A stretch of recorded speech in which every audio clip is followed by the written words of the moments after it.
punta na tayo dito po sa nadiskubre ni General Prosecutor Padulyon, mga kababayan. Kasi sabi po dito sa News 5, eto daw, paano nakakapagbalik ng pera ang mga naka-freeze ang asset, mga kababayan? Yan po yung tanong ni ni Prosecutor General Padulyon. So eto, pakinggan po natin. Makailang beses nang nagsauli ng pera ang ilang dawit sa flood control scam. Pero tanong ni Prosecutor General Richard Fadulyon, saan galing ang pera gayong naka-freeze ang kanila assets? Live mula sa TV5 Media Center, nangunguna sa balita si Gerard de la Peña. At Gerard, saan nga ba galing yung mga milyones na sinauli?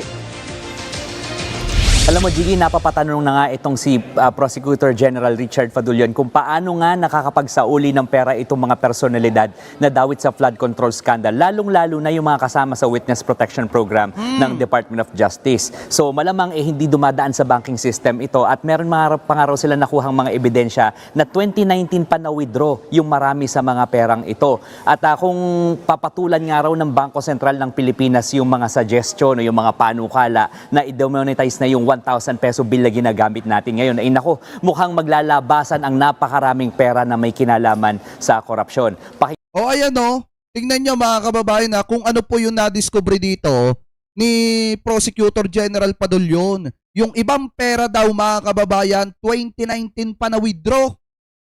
Ibig sabihin, 2019 pa na-withdraw sa bangko. Sino ba ang presidente nung 2019? Ako, nagtatanong lang naman. Sino ba ang presidente nung 2019? Di ba ang maliwanag na presidente nung 2019 ay walang iba kung hindi si Digong?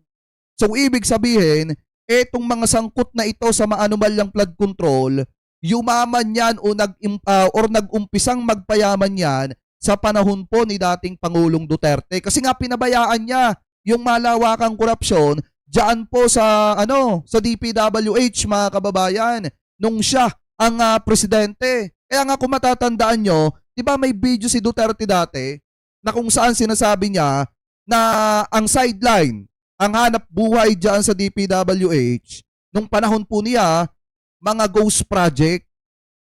Alam ni Duterte dati yan. Kaso ang problema, pagkatapos nung interview, mga kababayan, ang nangyari,